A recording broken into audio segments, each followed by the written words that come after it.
खुशामदीद, आदाब आप सबको हमारी तरफ से हो।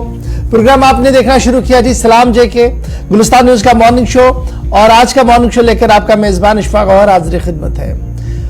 फरवरी यानी 2023 का दूसरा महीना, फरवरी का महीना है और तारीख है जिन अब 9 जुमेरात का दिन है। उम्मीद है कि आप खैरियत से होंगे और कोशिश हमारी ये रहेगी कि आपको 10 बजे तक इस ट्रांसमिशन में खबरों से बाखबर किया जाए, उन खबरों से बाखबर किया जाए जिनका ताल्लुक जम्मू कश्मीर से है, जिनका ताल्लुक आलमी दुनिया से है, या जिनका ताल्लुक भारत के कई भी भारत की सियासत के साथ है। तो वो सारी चीजें बैक टू बैक आपके सामने रखने की कोशिश करेंगे और तज्जिया होगा, तबसरा होगा, ग्राउंड जीरो पर भी चलेंगे और कुछ अहम बातें आपके साथ शेयर करेंगे इस उम्मीद के साथ कि आप बने रहेंगे 10 बजे तक। 3 पड़ावों पर प्रोग्राम आता है जी।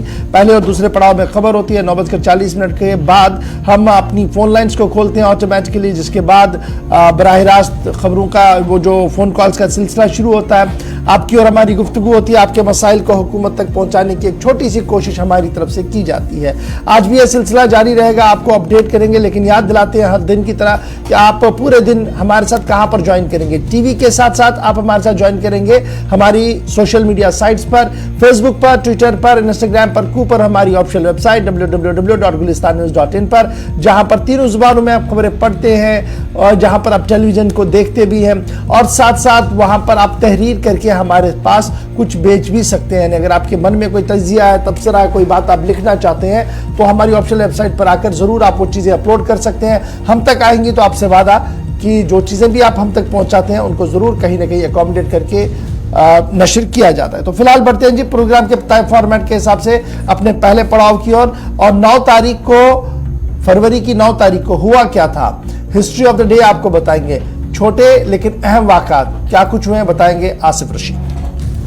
खुशामदीद, गुड मॉर्निंग, बहुत बहुत स्वागत आपका, बहुत बहुत शुक्रिया। अभी आप हमेशा की तरह आज भी ज्वाइन किए हुए हैं। 8:39 हो गए हैं। हिस्ट्री ऑफ द डे में बड़ी बातें क्या हैं, कुछ इंपॉर्टेंट पॉइंट्स रहते हैं वो आपके सामने रखें। प्रोग्राम का आगाज करते हैं इसी फॉर्मेट के साथ। और हिस्ट्री ऑफ द डे में आज फरवरी की 9 तारीख है 2023। 1951 में आजाद हिंदुस्तान में पहली मर्दमशुमारी के लिए फहरिस्त बनाने का काम आज के दिन शुरू हुआ था।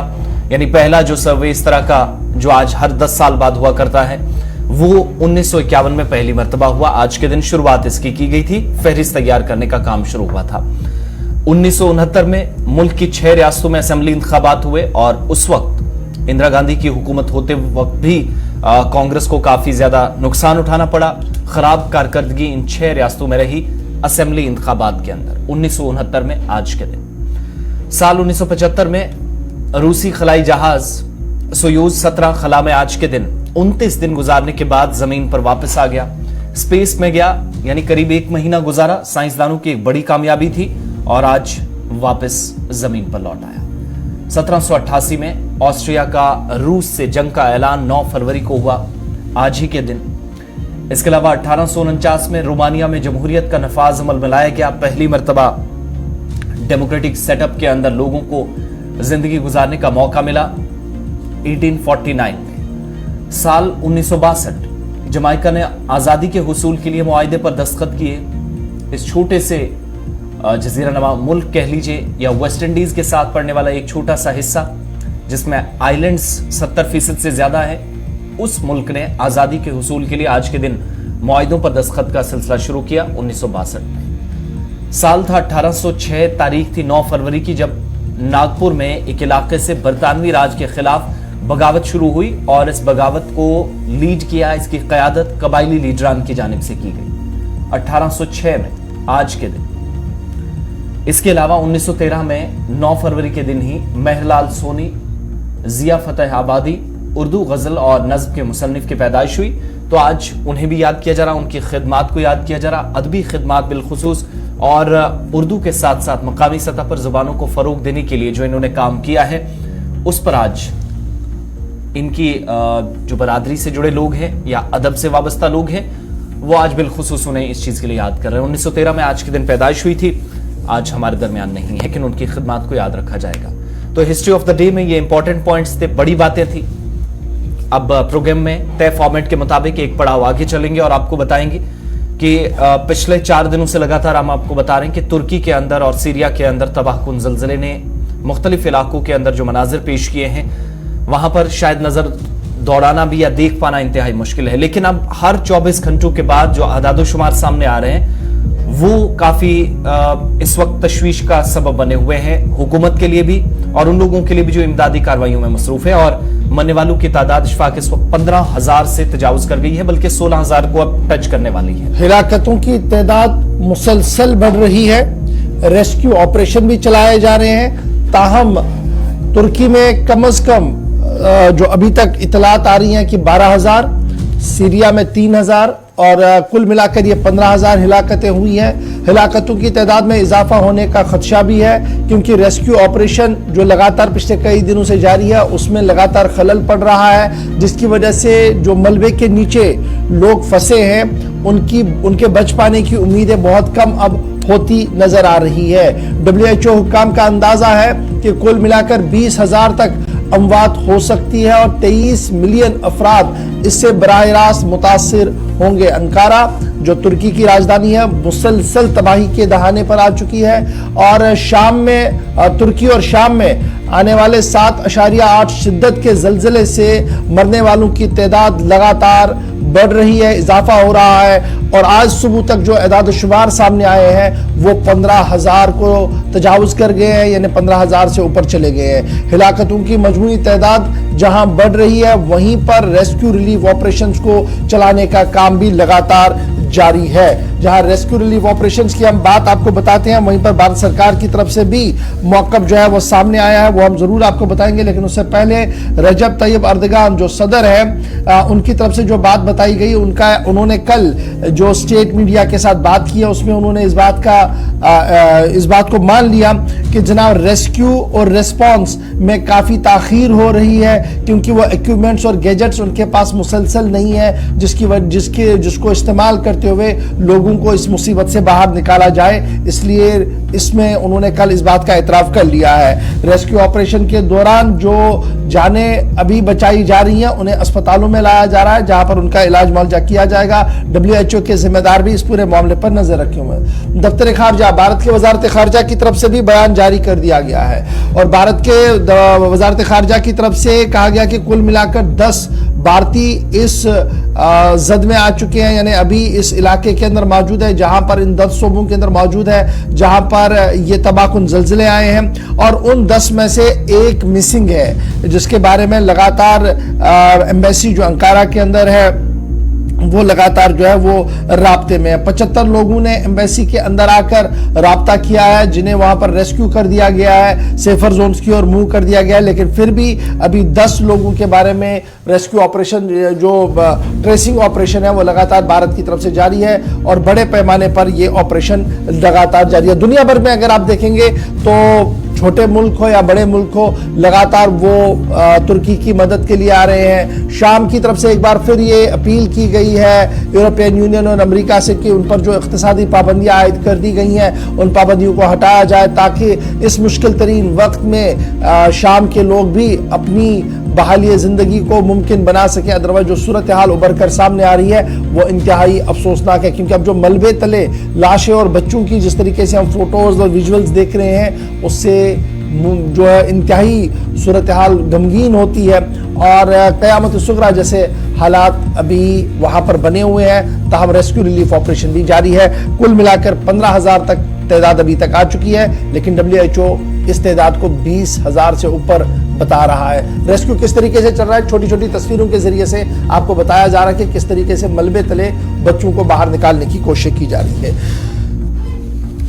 तो हिंदुस्तानी 10 शहरी भी हैं और जो अपडेट है हुकूमत के मुताबिक, और एक लापता है, वो डिटेल्स भी आपके सामने रखी हैं। और जहां तक बात दीगर शहरियों की है, कल आपको गुलिस्तान न्यूज पर हमने दिखाया था कि जम्मू कश्मीर के भी जो नौजवान हैं या फिर जो तलबा हैं वो फिलहाल महफूज हैं, जो हमारे पास अपडेट पहुंची थी और वहां से कुछ स्टूडेंट से हमारी बात हो पाई है। ये सारी सूरत हाल रही है, लेकिन ओवरऑल इस वक्त मरने वालों की तादाद तकरीबन हर 1 घंटे के बाद एक पोर्टल के जरिए भी तहकीकी हुकूमत की जानिब से जानकारी दी जा रही है। इस वक्त तकरीबन आदादोशुमार 15,687 तक पहुंच गए हैं। ये तादाद मुसलसल बढ़ती जा रही है। चलिए जनाब, इसके बाद जरा आप जम्मू कश्मीर की बात करते हैं। जम्मू कश्मीर के अंदर आपको याद होगा कि कार्रवाई चल रही थी, सरकारी जमीनों से कब्जा हटाने का मामला था, लेकिन अब यह मामला किसी और रंगत में भी चला है, जहां स्टेट लैंड पर नाजायज कब्जे को हटाने की मुहिम शद्दुमद से जारी है। वहीं पर अब कस्टोडियन डिपार्टमेंट भी मैदान में आ गया है और कस्टोडियन डिपार्टमेंट ने भी अपनी कार्रवाई को तेज कर दिया है। कस्टोडियन डिपार्टमेंट कश्मीर की तरफ से मुख्तलिफ मकामात को आइडेंटिफाई कर दिया गया है जहां पर उनके इमलाक है, जमीनें हैं, और उन जमीनों से नाजायज कब्जा हटाने के लिए बाज़ाब्ता तौर पर हिकमत अमली को तरतीब दे दिया गया है। फील्ड अफसर यानी जमीन पर जो अफसर मौजूद है कस्टोडियन डिपार्टमेंट के, उनसे यह कह दिया गया है कि वो तमाम तर बंदोबस्त करे ताकि ये प्रॉपर्टियां, ये जो जमीनें हैं जिन पर कब्जे, नाजायज कब्जे हैं, उन कब्जों को पूरी से बेशतर हटाया जाए। माना जाए कि एक बुलडोजर जो स्टेट गवर्नमेंट की तरफ से स्टेट लैंड और घास चराई पर अभी चल ही रहा है, वहीं पर अब कस्टोडियन डिपार्टमेंट ने भी कमर कस ली है और कस्टोडियन डिपार्टमेंट की तरफ से बाज़ाब्ता तौर पर रेवेन्यू डिपार्टमेंट के साथ बैठकर अपनी तमाम प्रॉपर्टीज को आइडेंटिफाई कराया गया है, जिसके बाद अब नॉर्थ कश्मीर से लेकर सेंट्रल कश्मीर और सेंट्रल कश्मीर से लेकर जम्मू तक बुलडोजर चलाने की मुहिम को तेज किया जाएगा।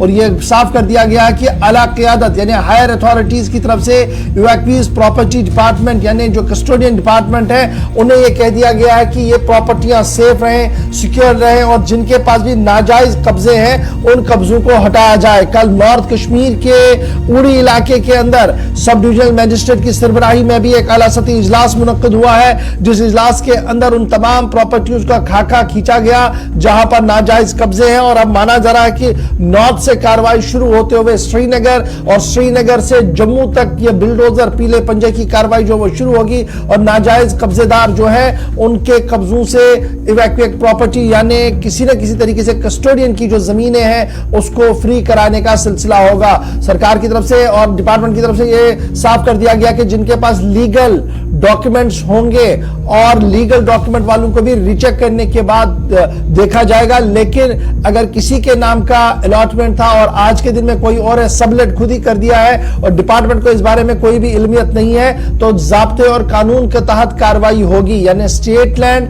जहां रेवेन्यू महकमा, डिस्ट्रिक्ट ऑफिसर्स लगातार अभी चला ही रहे थे, वहीं पर अब कस्टोडियन डिपार्टमेंट मैदान में आ चुका है और कस्टोडियन डिपार्टमेंट ने भी अपनी प्रॉपर्टीज को खाली करवाना, अपनी प्रॉपर्टीज को सील करवाने का सिलसिला तेज किया है और इस सिलसिले में रेवेन्यू महकमे के साथ तालमेल बिठाया जा रहा है। लॉ एनफोर्समेंट एजेंसीज की टीमों के साथ मिलकर नाजायज कब्जे को हटाने की मुहिम को तेज किया जाएगा और माना जा रहा है कि रवा हफ्ते से ही यह कार्रवाई पूरे जम्मू कश्मीर के अंदर देखने को मिलेगी। यानी अब दूसरे पड़ाव पर यह कार्रवाई आ चुकी है।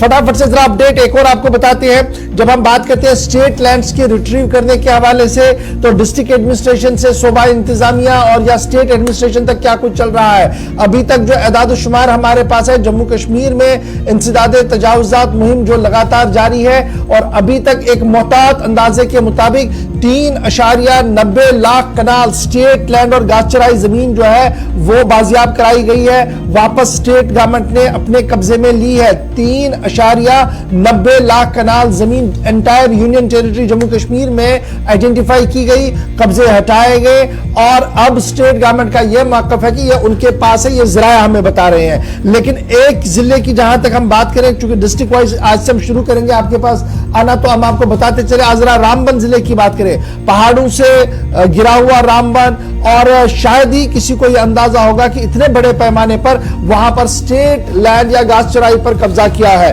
3,330 कनाल स्टेट लैंड रामबन में रिट्रीव की गई है जी। और डिस्ट्रिक्ट एडमिनिस्ट्रेशन की तरफ से यह साफ कर दिया गया कि जो टीम ग्राउंड जीरो पर है वो तमाम इलीगल स्ट्रक्चर्स को डिमोलिश करेगी, हटाएगी। इलीगल स्ट्रक्चर्स को डिमोलिश करेगी और इस तरीके से कार्रवाई जो है वो जारी रहेगी। ज्वाइंट टीम जो बनाई गई थी रेवेन्यू डिपार्टमेंट की, पुलिस डिपार्टमेंट की और एनफोर्समेंट टीम की, उन्होंने 2163 कनाल स्टेट लैंड तहसील राजगढ़ में, 824 कनाल रामबन में, 113 कनाल रामसू में, 26 कनाल पोगल परिस्तान में और 13 कनाल बटोट में, 191 कनाल स्टेट लैंड जो है वो दीगर मकामात से निकाली और कुल मिलाकर 3,330 कनाल से रामबन जिले के अंदर ही कार्रवाई जो है वो की गई है। कार्रवाइयां चल रही है, इस बीच बयानात का सिलसिला भी जारी है और पनुन कश्मीर नामी तंजीम ने बयान जारी किया है और अजय चरंगू जो सरपरस्त है इस ऑर्गेनाइजेशन के, उनकी तरफ से यह साफ कर दिया गया है कि स्टेट एडमिनिस्ट्रेशन की तरफ से जो कार्रवाई की गई है यह खुश आइंद है। ताहम बहुत ज्यादा जरूरी है कि जो टॉप पॉलिटिशियंस हैं, जिनमें साबिक नेशनल कॉन्फ्रेंस के लीडर्स हैं, महबूबा मुफ्ती वाली जमात, पीपल्स डेमोक्रेटिक पार्टी है या दीगर जमातें हैं, इनसे मुंसलिक अफराद की भी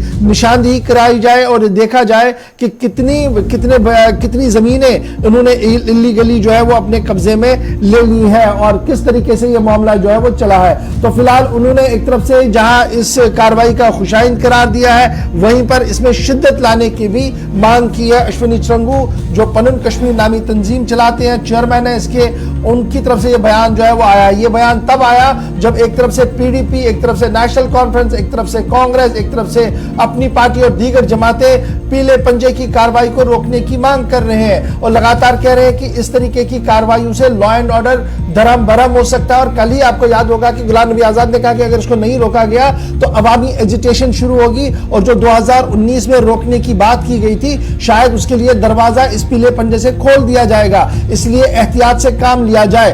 लेकिन उसके बरक्स बयान जो है वो अजय चरंगू का है, जिन्होंने इस पूरे मामले का खैर मकदम किया है और मजीद कार्रवाई को आगे बढ़ाने की बात की है। तो कस्टोडियन डिपार्टमेंट की कार्रवाई, स्टेट डिपार्टमेंट की कार्रवाई हमने आपके सामने रख दी है।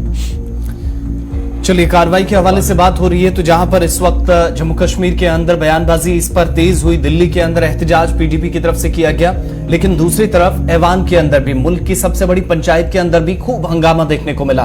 बैक टू बैक वार किए गए हुकूमत पर और जवाब देते हुए भी बीजेपी के जो अरकान पार्लियामेंट है वो नजर आए। लेकिन सबसे बड़ी बात, जहां पर रिटायर्ड जस्टिस हसनैन मसूदी नेशनल कॉन्फ्रेंस की तरफ से बात कर रहे थे जम्मू कश्मीर की सारी सूरत हाल पर और पिछले 3 सालों को उनने बदतरीन ये साल करार देते हुए ऐवान के अंदर कहा कि इस वक्त बुलडोजर की वजह से ही लोगों को एक बार फिर इंतजामिया मुश्तिल कर रही है। दूसरी जानिब थोड़ी देर बाद मनोज झा जो कि खड़े हुए राज्यसभा के अंदर, उन्होंने भी कहा कि तब तक आप दिल नहीं जीत सकते लोगों के, जब तक आप दिल नहीं जीतेंगे तब तक आप कुछ भी कर लें, हालात बेहतर होने के दावे इस वक्त शराब साबित हो रहे हैं। और इसके बाद बीजेपी के रुकन पार्लियामेंट राज्यसभा मेंबर हैं जम्मू से गुलाम अली खटाना, जो कि पहली बार, जिनका मीडियन स्पीच थी कल, पहला खिताब था, उन्होंने पलटवार किया और बैक टू बैक सिक्योरिटी से लेकर तरक्की और बुलडोजर तक की कार्रवाई पर हिज़्ब इख्तिलाफ के सवालों के जवाब भी दिए। फटाफट से बैक टू बैक 3 बयान सुनिएगा और उसके बाद ब्रेक पर जाते हैं। 370 का जिक्र आया, 370 के जिक्र को मैं, धन्यवाद सभापति महोदय, 370 के जिक्र को मैं थोड़ा चाहता हूं कि एक व्यापक कैनवास पे लें। आजकल ऑथेंटिकेशन की बहुत बात होती है, सर मैं पूरी की पूरी किताब लेके आया हूं। कश्मीर आफ्टर 370 अनुराधा भसीन जी ने लिखी है, कश्मीर टाइम्स की एडिटर रही है। सर लगातार खबरें आ रही हैं, आप कहते हैं कि नॉर्मैलिटी है। सर दिल्ली के दरबार से नॉर्मैलिटी बोलना और कश्मीर में जाकर के उस नॉर्मैलिटी को महसूस करना, इसमें बहुत बड़ा फर्क है। सर महीनों से वहां बुलडोजर चलाए जा रहे हैं, कहा जा रहा है सरकारी जमीन से अतिक्रमण हट रहा, लेकिन सर लोगों के घर तोड़े जा रहे हैं बिना नोटिस के। मैं बार बार कहता हूं माननीय सभापति महोदय आपके माध्यम से, सर कश्मीर को जमीन का टुकड़ा ना समझा जाए, जिंदा लोग बसते हैं। जब तक कश्मीरियों का दिल नहीं जीतोगे, कश्मीर का दिल कभी नहीं जीत पाओगे, चाहे आप लाख कोशिश कर लें। अब जनाब 5 अगस्त 2019 को आईन को रौंदकर, आईन को दरकिनार करके जम्मू कश्मीर की खुसूसी पुशन खत्म की गई और फिर आईन को नजरअंदाज करके उसके दो हिस्से किए गए। और आज तक यह मुल्क जो कह रहा है कि हम जी ये सबसे बड़ी जमहूरियत है, 8 साल से कोई इलेक्शन नहीं, कोई रिप्रेजेंटेशन नहीं, एक ब्यूरोक्रेसी है और ब्यूरोक्रेसी अफसरशाही चला रही है एक स्टेट को। तो जनाब क्या कारण है इस शुक्रिया की तहरीक में शामिल होने का? तो जनाब आजकल आप आज की बात देखिए, अब उस दिन क्या हुआ, 16,000 लोगों को जेल दिया, गिरफ्तार किया गया, और आज भी कई एक नौजवान हैं जो रायबरेली में, अम्बेडकर नगर में, आगरा की जेलों में कश्मीर से आए हुए और मजहबी रहनुमा है, वो अब्दुल दाऊदी हूँ या मौलाना वीर हूँ, ऐसे कई एक जो मजहबी रहनुमा है वो जेलों में है 300, 400, 500 किलोमीटर दूर। अब जनाब आजकल नई बात हुई है, आजकल जम्मू कश्मीर में बिल्डोजर राज चल रहा है जनाब। हर सुबह कई एक बिल्डोजर हर बस्ती में जाते हैं और बस्ती में तजावुजात खत्म करने के नाम पर छोटी छोटे गरीब घरों को इस्तेमाल कर रहे हैं। अब जनाब माजूर नगर हो, पातशाही बाग हो, जनाब हुसन हो, सर बुलडोजर चलाया जा रहा है। सर पूरे देश में land to tillers, land reforms का ढिंडोरा फेंटा। हमने लैंड रिफॉर्म्स करे जम्मू कश्मीर में। सर एक आदमी को 70 साल में मालिकाना हक नहीं दिए, सभी स्टेट लैंड, और वोट लेते रहे। हम देने जा रहे हैं, हमने अभी अनाउंस करा है, हम देंगे, हम ही देंगे। सर इन्होंने वोट लिया और जमीनें डेवलपमेंट अथॉरिटीज में डाली, हमने अस्पताल बनाए वहां। इन्होंने इंटेंशनली पीओके को इसलिए यूनिलेटरल सीज फायर करा था कि अगर ये कम्युनिटी इधर रहेगी तो कुछ फैमिलीज को जिनको लॉन्च करा था उनकी कभी हुकूमत नहीं बन पाएगी। आज क्रॉस बॉर्डर टेररिज्म अपना लास्ट उसमें है, बुखलाट में। आज नहीं, कभी स्टिकी बम लेके आता है, कभी टनल निकालता है, कभी ड्रोन से हमारे इलाके में हथियार फेंकता है। लेकिन आज मिलिटेंट की, टेररिस्ट की उम्र जो है, जो क्वेश्चन उठाते हैं वहां नॉर्मलसी नहीं है, जिनकी आंखों से दिखता नहीं है। आप टेररिस्ट का एज को देखिए कि वो कितना जल्दी न्यूट्रलाइज होता है। चलिए जनाब, ऐवान के अंदर 370 बिल्डोजर और जम्मू कश्मीर के हालात पर बात हो रही थी, क्योंकि ऐवान के अंदर सदर हिंद की शुक्रिया की तहरीक चल रही थी और कल ही वजीर आज़म ने भी इस शुक्रिया की तहरीक को समेटा है। जहां सदर हिंद का शुक्रिया अदा किया, वहीं पर जम्मू कश्मीर का जिक्र करते हुए भी कहा कि हालात बदल रहे हैं। एक जमाना था कि जब तिरंगे को लहराने के लिए सिक्योरिटी कवर और बुलेट प्रूफ जैकेट्स पहनकर जाना पड़ता था, लेकिन आज खुली हवा में चलते चलते लोग तिरंगा वहां पर लहरा रहे हैं। राहुल गांधी को भी बिना नाम लिए कल जवाब दिया गया। फिलहाल बढ़ते हैं जी आगे, बात करते हैं दाखिला वजारत की, क्योंकि दाखिला वजीर साहब आज एक बड़ा कदम उठाने जा रहे हैं और जम्मू कश्मीर के हवाले से एक बड़ी बात सामने आ रही है कि वजीर दाखिला अमित शाह आज 6 एटीएफओ को वर्चुअल मोड में जम्मू कश्मीर के लिए वक्फ करने जा रहे हैं और सरकार यानी मरकजी हुकूमत इनके ऊपर जो खर्चाजात होंगे इंफ्रास्ट्रक्चर को डेवलप करने के हवाले से, पोस्टों को क्रिएट करने का जो पैसा आएगा, वो सारा खर्चा जो है वो मरकजी हुकूमत बर्दाश्त करेगी। और ये 6 एटीएफ जो है ये GMC Jammu, Sher Kashmir Institute of Medical Sciences Soura और 4 दीगर जिलों के अंदर आज वर्चुअल मोड में इनॉग्रेट किए जाएंगे। मरकजी वजीर दाखिला आज 6 additional treatment facility ETF additional treatment facility centres का कयाम अमल में लाने जा रहे हैं और जम्मू और कश्मीर रीजन के अंदर वर्चुअल मोड में ये सारे फंक्शनल बनाए जाएंगे। कुल मिलाकर 25 आज एटीएफओ को इनॉग्रेट किया जाएगा और 25 में से 6 जो है ये जम्मू कश्मीर के लिए होंगे और 6 एटीएफ यानी एडिशनल ट्रीटमेंट फैसिलिटी सेंटर जो होंगे जम्मू कश्मीर के अंदर जो बनेंगे, ये साइकेट्रिक हॉस्पिटल के अंदर बनेगा, associate hospital Government Medical College Jammu के अंदर बनेगा, Sher Kashmir Institute of Medical Sciences Soura Kashmir के अंदर बनेगा, कठुआ के अंदर बनेगा, रजौरी के अंदर बनेगा, पुंछ के अंदर बनेगा, किश्तवाड़ के अंदर बनेगा डिस्ट्रिक्ट अस्पताल के अंदर, और ये सभी जम्मू सूबे के अंदर होंगे। और उसके साथ साथ मरकजी वजीर दाखिला और मरकजी वजीर दाखिला सेक्रेटरी अजय कुमार बल्ला इस मौके पर आज 11 बजे मौजूद रहेंगे दिल्ली के अंदर। नशा मुक्ति मरकज है ना,